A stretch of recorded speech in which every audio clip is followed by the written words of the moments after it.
This is the Huajiang Grand Canyon Bridge. It's not just another bridge.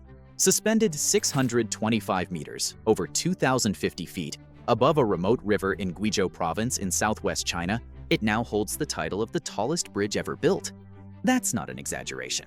It's taller than two Eiffel Towers stacked on top of each other, taller than the Empire State Building, with room to spare. From the canyon floor to the bridge deck, nothing else in the world reaches this height. And if you dropped a stone from the edge, it would fall for nearly 20 seconds before hitting the river below. But this kind of scale is not new for China. Over the past 2 decades, the country has taken on some of the most ambitious infrastructure projects in the world.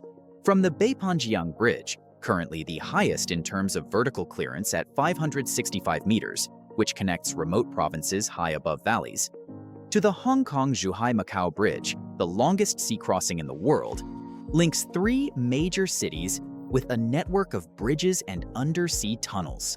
And the country continues to expand its high-speed rail network, which now spans over 40,000 kilometers, more than the rest of the world combined.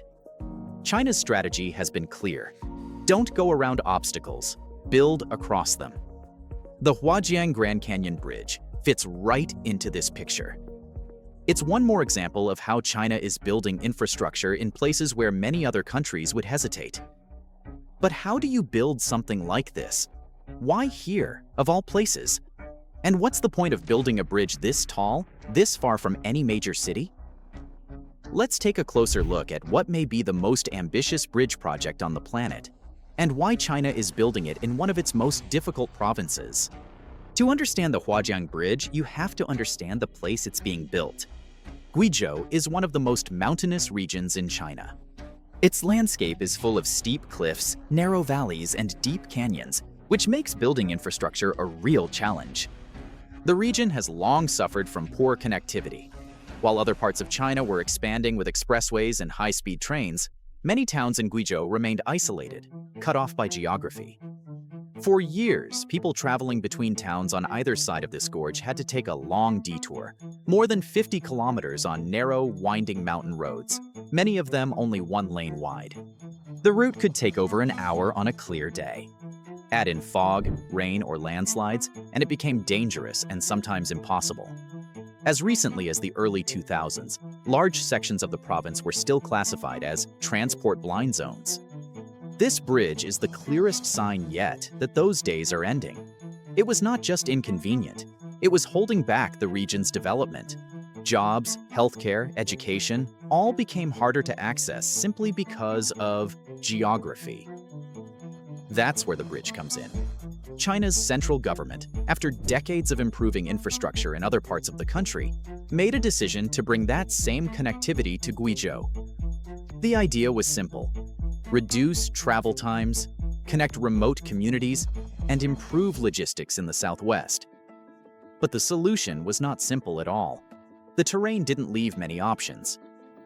Rather than building more roads around the problem, engineers decided to build directly over it. This is not a new idea globally. In France, the Millau Viaduct was built to bypass a slow section of road in the Tarn Valley. Norway connects distant communities with bridges and tunnels across mountains and fjords. Japan and Switzerland have tunneled through entire mountain ranges to improve access, but few countries have taken on something quite like this. The Huajiang Grand Canyon Bridge is part of the Lujianlong Expressway, a highway designed to cut down travel across Guizhou.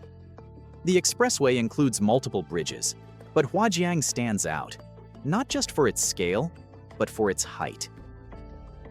Construction began in early 2022.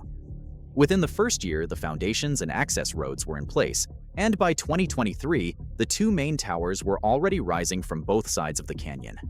As of now, final deck installation and finishing work are underway, with the bridge scheduled to open in June 2025. The total length of the bridge is about 2,890 meters, roughly 1.8 miles. The central span alone, between the 2 towers, stretches 1,420 meters. That's longer than the main span of the Golden Gate Bridge. And then there's the height, 625 meters from the deck to the canyon floor. That's what makes it the tallest bridge in the world. To put that into perspective, it's taller than the Sidu River Bridge in Hubei province of China, which previously held the record at 496 meters. Taller than the Royal Gorge Bridge in Colorado, standing at 291 meters. And far taller than the Millau Viaduct, which stands at 270 meters above the Tarn River. Huajiang surpasses them all by a wide margin. But it's not just about numbers. This kind of vertical clearance creates serious engineering challenges. Most bridges don't span canyons this deep. Huajiang had no support from below. It had to be built across an enormous open space in a remote mountainous environment and at a height where strong wind, rain, and seismic activity are constant concerns. One of the first problems engineers faced was getting materials to the site. There were no roads capable of handling the heavy steel segments or large equipment. So they had to build temporary access roads into the mountains, roads that were often just barely wide enough for trucks. In areas where vehicles couldn't go, helicopters and pulley systems were used to lift equipment into place. Much of the bridge was assembled using massive cable cranes stretched across the canyon. Weather slowed down work more than once. Guizhou is known for fog and heavy rain, and in winter, ice forms on steel surfaces. This made construction more dangerous. Working hundreds of meters in the air in wet or icy conditions required safety planning on a completely different level. Every step of construction involved sensors, drones, GPS-guided tools, and real-time monitoring. The bridge towers are made of reinforced concrete and steel alloy, anchored deep into the canyon walls. The western tower stands at approximately 262 meters, while the eastern tower reaches about 205 meters. That makes both towers taller than most skyscrapers. For context, either tower on its own would rank among the tallest bridge structures in the world. The bridge deck itself is aerodynamic, designed to reduce the effect of high-altitude winds. Structural health monitoring systems are built into the design, tracking everything from vibration to cable tension and even the temperature of the road surface. Despite all this, the bridge has been progressing without major delays. And now, construction is entering its final stages. The project required more than 40,000 tons of steel and approximately 300,000 cubic meters of concrete. At its peak, over 1,200 workers were involved on site, many of them brought in from other national bridge projects. But height is not the bridge's only record. Its main span of 1,420 meters makes it one of the top 5 longest cable-stayed spans in the world. Only a few other bridges, such as the Ruski Bridge in Russia and the Çanakkale Bridge in Turkey, have spans in the same range. Its location, crossing one of the deepest canyons in China, also gives it another distinction. It's one of the very few super high bridges in the world that actually crosses a natural landform of this scale. China now holds more than half of the world's tallest bridges. Out of the top 100 highest bridges by structural height, over 80 are in China. That's no accident. The country has invested heavily in building transport networks, even in regions where geography makes it extremely difficult. Huajiang is just the latest and boldest example.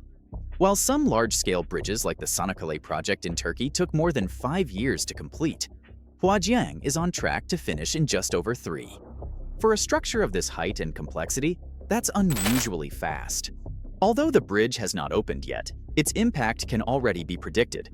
A trip that once took over an hour will now take about 1 minute. That's not an exaggeration. For people living in nearby towns, that means faster access to work, to school, to hospitals, and to markets.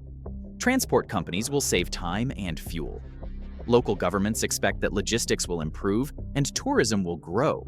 Some visitors are already showing interest in seeing the tallest bridge in the world once it's open to the public. It's expected that viewing areas, rest stops, and even hotels will be developed nearby.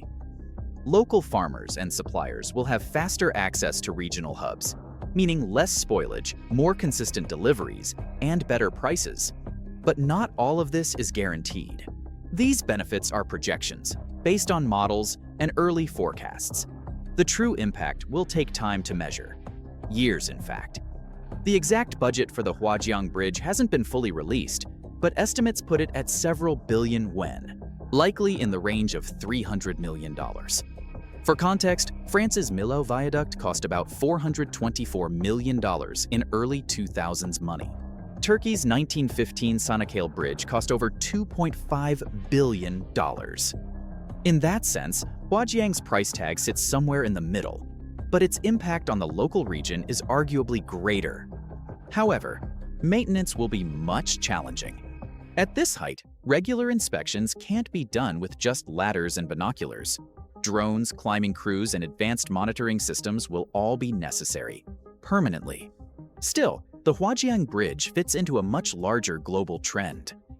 Around the world, countries are facing growing infrastructure needs and limited easy space to build. Norway is connecting islands through underwater tunnels.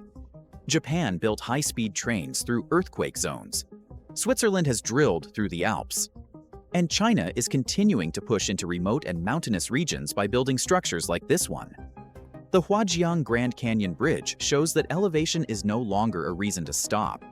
If the terrain is difficult, the solution now is to go over it.